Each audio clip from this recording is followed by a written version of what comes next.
Hey everybody.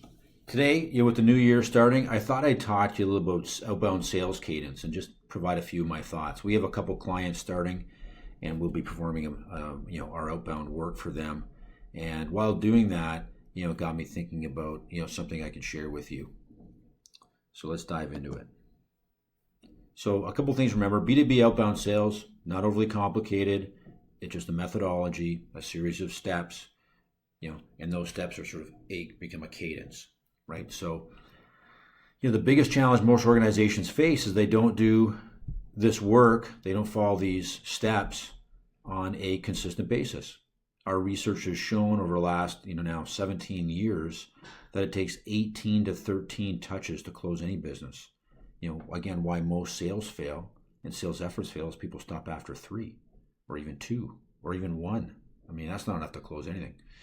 So in B2B sales, the other thing too that's been happening is I think people rely still really heavily, or maybe relying more too heavily on sales automation and sales AI. I think the last 2 points I have in this particular slide are those are great tools to drive, say, efficiencies from a lead gen perspective, get more names, help you even write your messaging. I do think, and I think for the next foreseeable future anyways, people still buy from people. So, people want accountability. They want to know they're dealing with something real. They want to know if there's a problem, they can call somebody, and they're buying based on trust, right? So continue to leverage those things like sales automation and sales AI to drive more leads and maybe make it you better leads. But I think ultimately it comes down to, humans interacting to close something.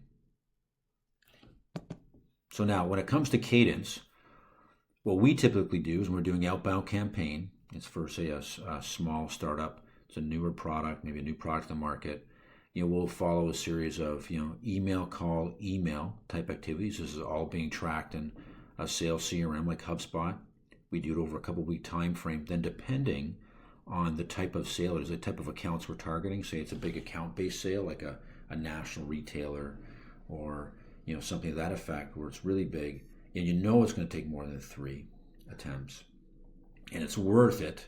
You will go into a longer cadence process, and it could be doubling that or tripling that in some cases, right? And then what you may want to do is add in other things, like InMail as an example.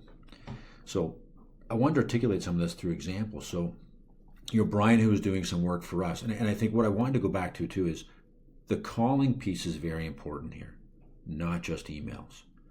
So in this example, Brian was doing work for us, prospecting for new business. He had called the CEO of a startup, emailed the CEO of a startup a number of times, didn't get a response. He called the CEO of a startup, got him on the phone, and was able to successfully book a meeting. And again, I think that's the power of calling. People are flooded with emails every day, and I think there's value to cold calling.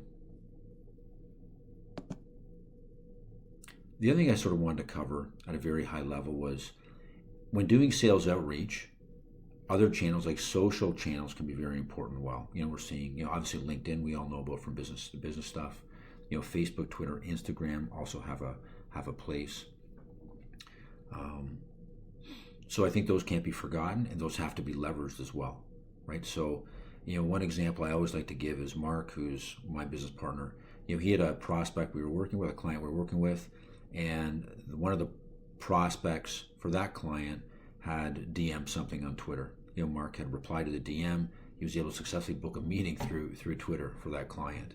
I think for me even, LinkedIn has always been very very good to me. So we had a client in the frozen food business, and I was looking for really senior contacts in a big national retailer. I found that on LinkedIn. I messaged them on LinkedIn, and I was able to book a meeting with them on LinkedIn. So I think leveraging those channels as well to drive meetings as part of your sales cadence and outreach efforts are very important. So I wish you the best of luck. Happy hunting in 2025. And if you have any questions, by all means, feel free to reach out anytime. Thank you. Bye-bye.